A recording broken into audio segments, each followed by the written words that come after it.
Okay. Meet the military's newest defence doctors. This is Bob, who's a 1-year-old baby. This is their final exercise, and due to a last-minute move from Cyprus to the UK, their ultimate test comes with a twist.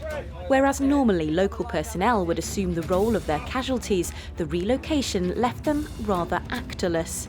So, at short notice, the surgeon commanders and colonels who usually teach them have stepped in to save the day and become the fake patients.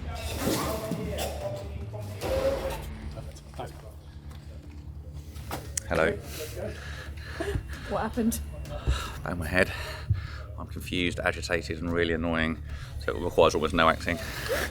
I've been shot in the abdomen, so I'm taking a bullet wound, and this is what we call a non-compressible hemorrhage. I'm dead!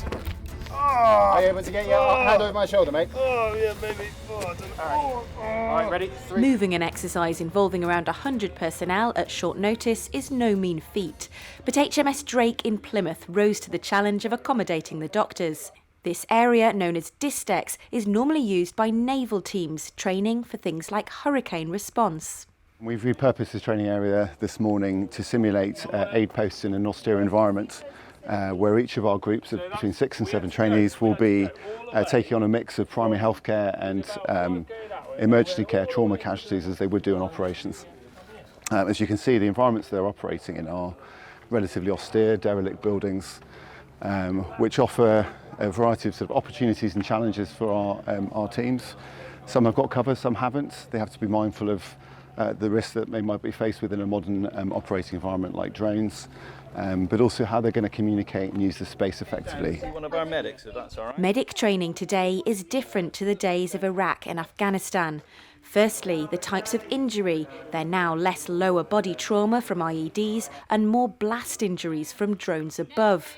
All right, let's have a look at this head then. Hospitals are no longer places of safety. Doctors and their improvised hospitals must now be hidden. And whereas in previous wars casualties would be stabilised and casevaced out of country, now the medics have no idea how long care will be needed before extraction will be possible. These doctors are already qualified GPs, but this exercise is about training them in military environments to adapt their medical skills for defence. They've already covered maritime and air. Today is land day.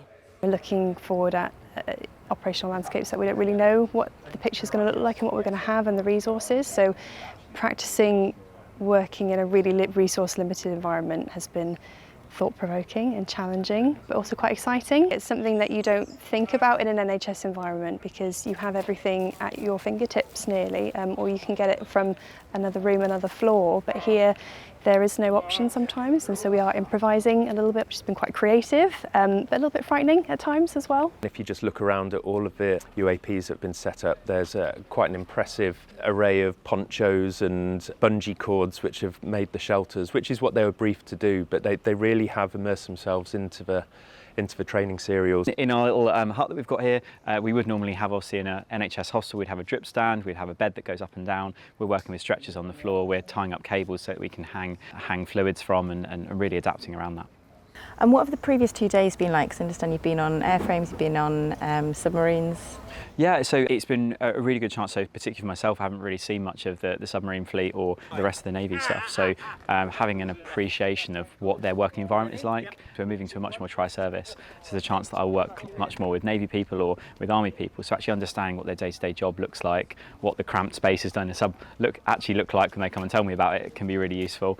And I think as well with going to Yeovil, to being able to give some of that knowledge to our Army colleagues that don't necessarily see people until a pilot rocks them in front of them saying, I've got a problem. So. Where is everybody? No! You've got no painkillers? No. Dave's falling over. He's falling over. He's got all weird. I need some pain relief. We often talk in medicine about how powerful the opportunity is when you're given it to be a patient sometimes. For doctors, it's something that we forget, that the most powerful intervention sometimes, aside from the obvious life-saving ones, is the human element to it, the human connection. And it does have an effect. Not just psychological but physiological, that you can take that beat to communicate with someone that's frightened, to tell them what's going on, has a massive effect down the line. All right. The scenarios the new doctors must deal with are diverse, from gunshot wounds to sepsis, mass casualties and patients with headaches. In each situation, the trainees need to work out if the individual is eligible for treatment, Some painkillers.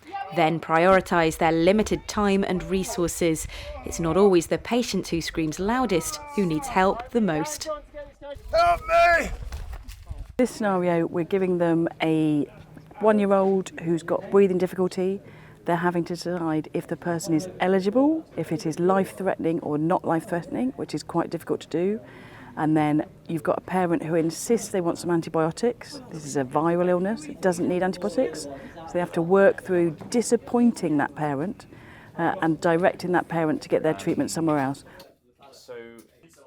Once this exercise is complete, the medics become fully fledged defence GPs. They will head off to their respective units, with some being deployed overseas in just a few weeks' time.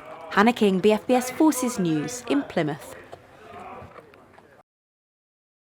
Thanks for watching. For more from BFBS Forces News, like and subscribe to our channel.